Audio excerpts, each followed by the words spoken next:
महाराष्ट्र के गोंदिया जिले से एक हैरान कर देने वाली खबर सामने आई। जहां आमतौर पर मुंबई पुणे जैसे महानगरों में ड्रग्स की खबरें सुनाई देती है, अब वही ड्रग्स का जहर गांव तक पहुंच चुका है। गोंदिया के देवरी बस स्टैंड से देवरी पुलिस ने 1.6 ग्राम एमडी ड्रग्स के साथ 2 आरोपियों को गिरफ्तार किया, जिससे इलाके में हड़कंप मच गया। गिरफ्तार आरोपी है हेमकृष्ण तरजुले निवासी साकोली, विकी राउत निवासी देवरी। पुलिस की माने तो यह कार्रवाई ड्रग्स तस्करी के एक बड़े नेटवर्क का हिस्सा हो सकती है और शुरुआती जांच में यह सामने आया कि अब ड्रग्स गांव तक खपाए जा रहे हैं, जिससे नौजवान सबसे अधिक शिकार बन रहे हैं। इस सनसनीखेज खुलासे के बाद इलाके में दहशत और माता पिता के बीच चिंता का माहौल है। ड्रग्स अब केवल महानगरों की नहीं, गांवों की भी समस्या बन चुकी है। देवरी उपविभागीय पुलिस अधिकारी विवेक पाटिल इस पूरे मामले की गहन जांच में जुटे हैं और आने वाले दिनों में और भी बड़े खुलासे हो सकते हैं। गोंदिया से न्यूज फर्स्ट के लिए ओम की रिपोर्ट। 25च्या रात्रगस्त कामी देवरी पोलीस स्टेशनचे API गंगा कचूर हे रात्रगस्त करत असताना देवरी बस स्थानकाच्या हद्दीमध्ये 2 संशयित इसम आढळून आले। त्यांच्यासोबत 2 व्हीलर आणि 2 मोबाईल होते। त्यांना जरा त्यांच्याबाबत संशय निर्माण झाल्यानंतर विचारपूस केली असता त्यांच्याकडे 2 पॉलिथिनच्या झिप लॉक थैलीमध्ये MD सदृश्य ड्रग हे NDPS ॲक्ट अंतर्गत येणारे ते आपल्याला मिळून आलं।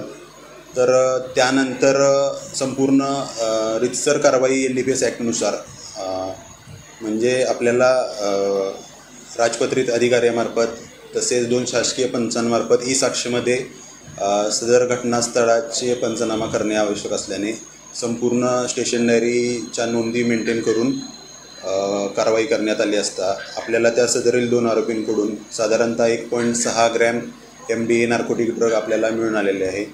त्या दोन्ही आरोपींवर आपण सध्या NDPS कलम 8A, 22A आणि 29 नुसार गुन्हा दाखल करण्याची प्रक्रिया करीत आहोत।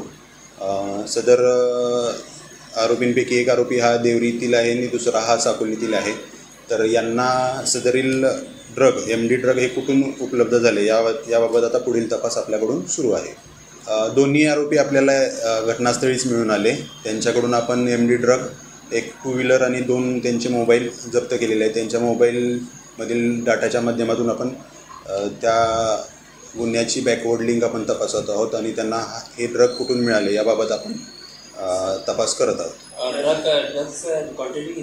ड्रग्सची क्वांटिटी आहे साधारणतः 1.6 ग्रॅम। MD ड्रगची सध्याची क्वांटिटी एकाजवळ जवळपास 880 ग्रॅम मिळाले आणि दुसऱ्याच्या जवळ 750 ग्रॅम मिळणार।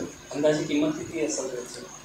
याची प्रति ग्रॅम किंमत असते 3000 रुपये। म्हणजे गांजाच्या तुलनेत हे बऱ्याच प्रमाणात महाग ड्रग आहे। पावडर स्वरूपात मिळतं, क्रिस्टलाइन पावडर स्वरूपात मिळतं, मॅन्युफॅक्चर्ड ड्रग आहे। आजची तरुण पिढी जी आहे ही व्यसनांच्या विळख्यात जास्त प्रमाणात अडकताना दिसत आहे। त्यामध्ये जास्त प्रमाण हे गांजा या NDPS घटकाचं आहे। तसेच अफीमचे देखील प्रमाण या भागामध्ये दिसून येत आहे आणि हायवेचा भाग असल्यामुळे आपल्याकडे MDची देखील वाहतूक या दृष्टीने निष्पन्न झालेली आहे। तर मी जास्तीत जास्त नागरिकांना, सुजाण नागरिकांना तसेच युवा पिढीला हेच आवाहन करू इच्छितो की आपल्या निदर्शनास अशा प्रकारच्या कोणत्याही गोष्टी आढळून आल्यास, कोणताही NDPS पदार्थ सेवन करत असताना, बाळगून असताना, विक्री करत असताना कोणतीही व्यक्ती तरुण आढळून आल्यास आपण तात्काळ पोलीस दलाशी संपर्क साधावा किंवा शासनाच्या 112 या हेल्पलाईनवर आपण कॉन्टॅक्ट करून याबाबत माहिती द्यावी। गोंदिया पोलिसांमार्फत आपण याबाबत योग्य ती कारवाई नक्कीच करू। धन्यवाद।